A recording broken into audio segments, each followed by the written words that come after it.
My self doctor Suresh के वर्मा, लोक प्रशासन विभाग, शासकीय बांगड़ महाविद्यालय डीडवाना, नागौर।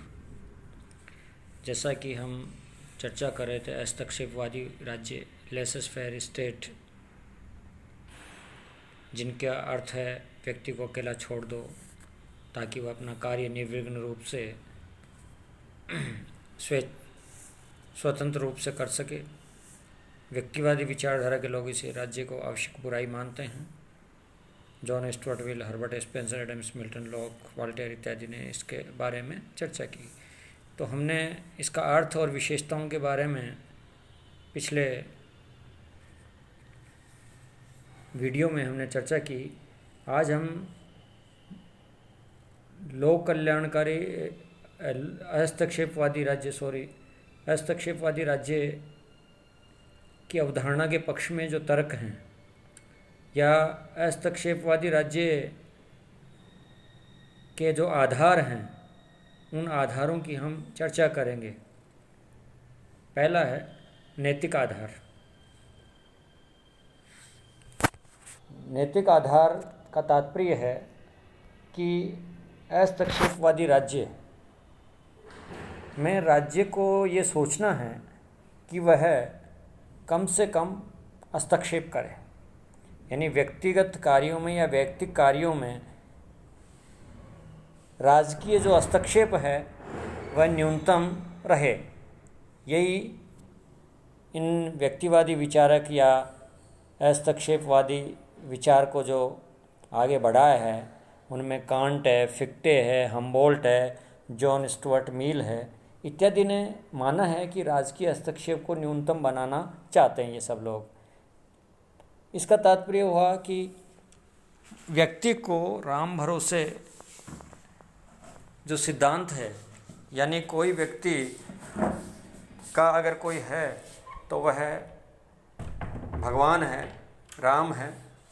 तो इसलिए राम भरोसे के सिद्धांत की जो व्याख्या की गई है कि राम भरोसे छोड़ा जाता है, जैसे कहा जाता है कि अंधे की मक्खी राम उड़ाए, उसी तरह से इस राम भरोसे सिद्धांत को मानते हुए राजकीय हस्तक्षेप को न्यूनतम बनाना चाहते हैं।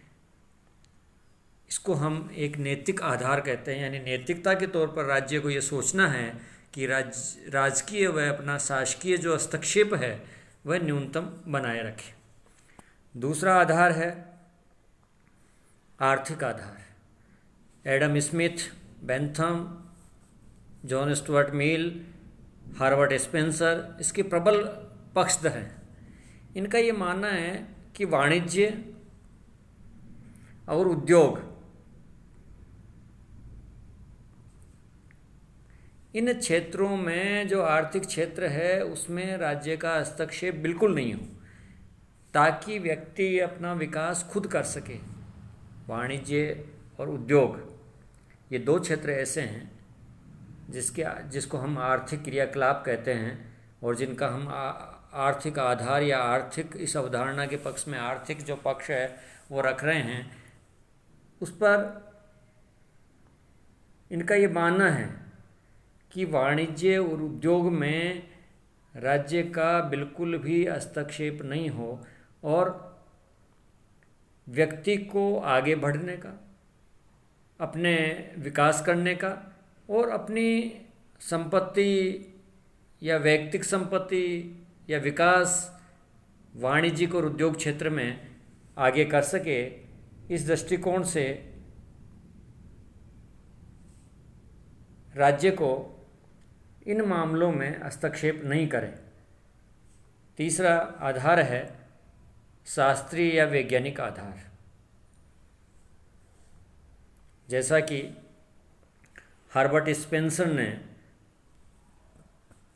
स्ट्रगल फॉर एग्जिस्टेंस अर्थात अस्तित्व के लिए संघर्ष और सर्वाइवल द फिटेस्ट यानी शक्तिशाली ही विजय होता है का प्राकृतिक सिद्धांत या की प्रकृति की योग्यतम की विजय एक प्राकृतिक नियम है।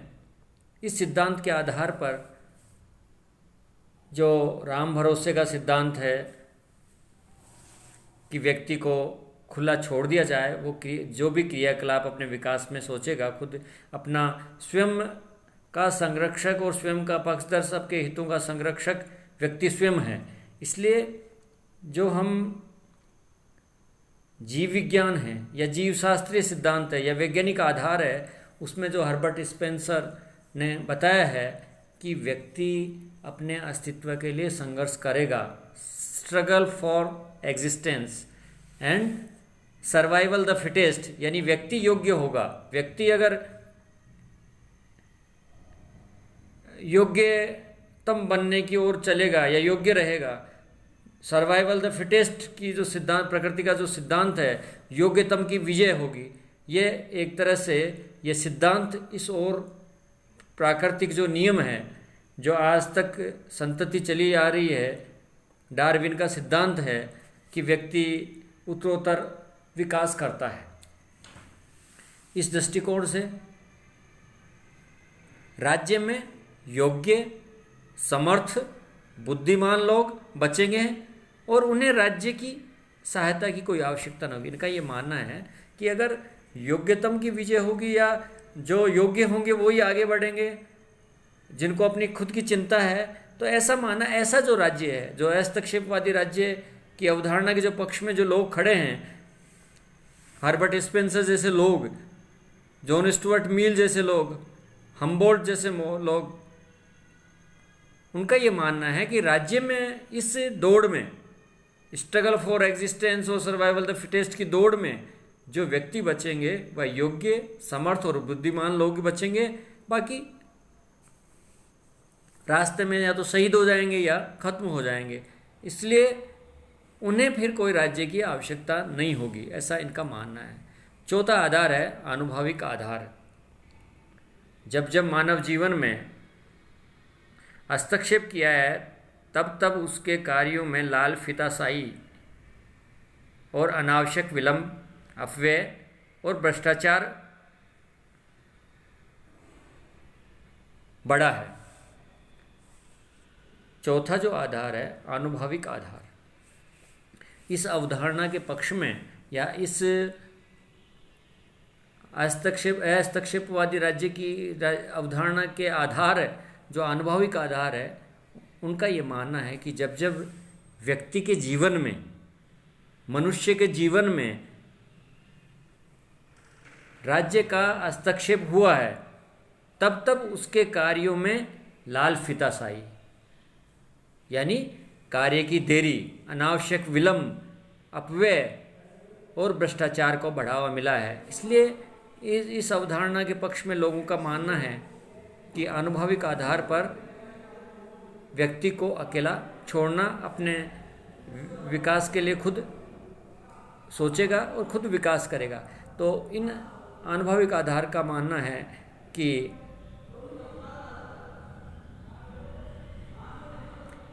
राज्य अनावश्यक रूप से विलंब करता है, राज्य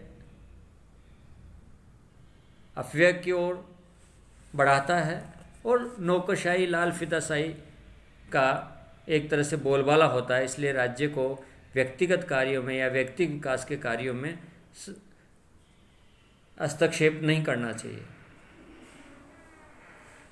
इस आधार पर हम ये जो चार जो नैतिक आधार, आर्थिक आधार, जीव शास्त्रीय आधार और आनुभाविक आधार है, इन आधारों के पक्ष में हम कह सकते हैं कि जो व्यक्ति के विकास में ये जो हस्तक्षेपवादी राज्य के विद्वान जो खड़े हैं, उनका एक आलोचना भी आवश्यक है। तो पहली जो आलोचना है वो है, राज्य एक आवश्यक बुराई नहीं है। जैसा कि हस्तक्षेपवादी राज्य के जो लोगों का मानना है कि राज्य एक आवश्यक बुराई है, जॉन स्टुअर्ट मिल इसके पक्ष में खड़े हैं और उनका मानना है कि राज्य एक आवश्यक बुराई है।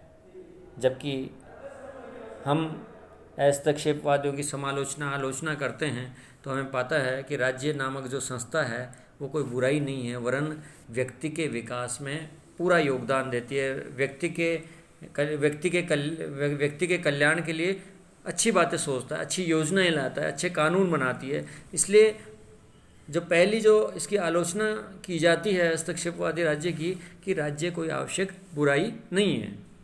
दूसरा है, कानून मनुष्य की स्वतंत्रता को सीमित नहीं करता। जैसा कि विधि जो बनाई जाती है, उस विधान में मनुष्य की स्वतंत्रता को सीमित नहीं करता। कानून है या विधि है, वह मनुष्य की स्वतंत्रता को सीमित नहीं करके वरन उसके कार्यों में सहयोग देता। आज लोक कल्याणकारी वेलफेयर स्टेट है, इस हस्तक्षेपवादी राज्य की प्रतिक्रिया स्वरूप। जैसा कि पूर्व में हस्तक्षेपवादी राज्य एक प्रतिक्रिया स्वरूप आया, जनता त्रस्त थी, बौद्धिक क्रांति हुई और उन्होंने एक ऐसे राज्य की कल्पना की कि जी राज्य व्यक्ति के कार्यों में हस्तक्षेप नहीं करे। उसकी प्रतिक्रिया स्वरूप लोक कल्याणकारी वेलफेयर स्टेट आया। तो इसलिए वेलफेयर स्टेट, आज जो प्रत्येक देश में एक वेलफेयर स्टेट काम करता है, तो उनका ये मानना है कि कानून मनुष्य की स्वतंत्रता को सीमित नहीं करता। इसलिए हम हस्तक्षेपवादी राज्य की जो आलोचनाएं हैं वो इस आधार पर भी की जा सकती है कि कानून मनुष्य की स्वतंत्रता को सीमित नहीं करता।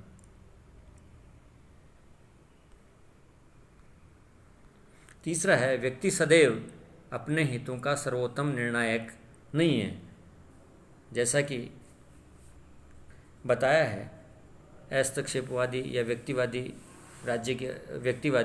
लोगों ने, विचारकों ने, कि व्यक्ति सदैव अपने हितों का सर्वोत्तम संरक्षक व निर्णायक होता है।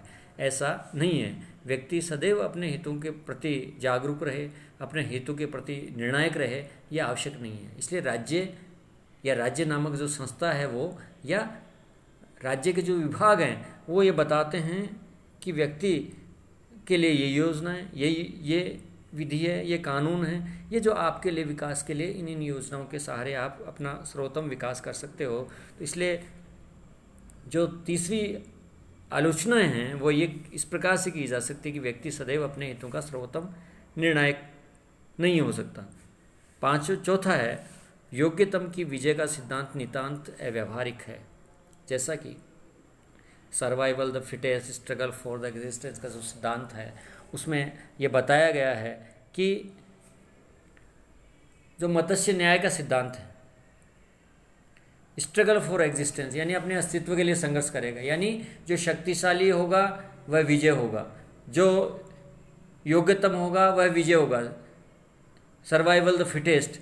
इस आधार पर जो मत्स्य न्याय का सिद्धांत है कि बड़ी मछली छोटी मछली को निगल जाती है और कुछ नहीं कर पाती, इसलिए शक्तिशाली लोग जीवित रहेंगे, दुर्बल लोग खत्म हो जाएंगे। इसलिए ये जो सिद्धांत है यह है व्यवहारिक नहीं है, अव्यवहारिक सिद्धांत कहा गया है कि ऐसे कमज़ोर व्यक्ति, दुर्बल व्यक्ति, जिनको राज्य नामक संस्था से कानून का, विधि का और उनके प्रशासन का सहयोग रहते हुए अपने विकास में उनको एक सहायता मिलती है, वो इस हस्तक्षेपवादी राज्य में नहीं मिलती। इसलिए कहना चाहिए कि योग्यतम की विजय का जो सिद्धांत है वो व्यवहारिक नहीं है। ये पशु या कह सकते हैं कि एक तरह से जानवरों पर लागू हो सकता है। वैसे मनुष्य भी एक जानवर है, किंतु इस तरह के जो नामक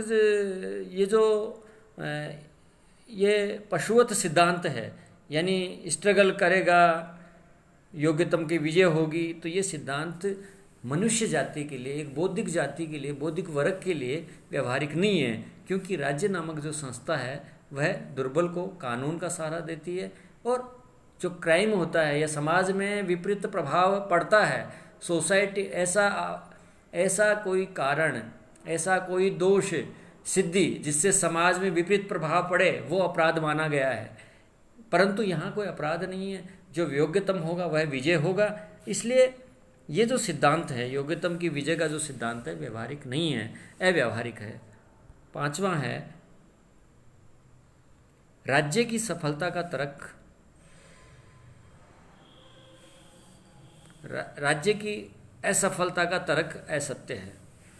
इसका तात्पर्य है, ये जो हस्तक्षेपवादी राज्य की अवधारणा, ये व्यक्तिवादी विचारक हैं, इन्होंने राज्य नामक जो संस्था है उसकी असफलता का तर्क दिया है कि राज्य एक आवश्यक बुराई है, ये होना ही नहीं चाहिए, या राज्य आवश्यक बुराई हो तो सुरक्षात्मक और नियामकीय कानून व्यवस्था शांति व्यवस्था का काम करे।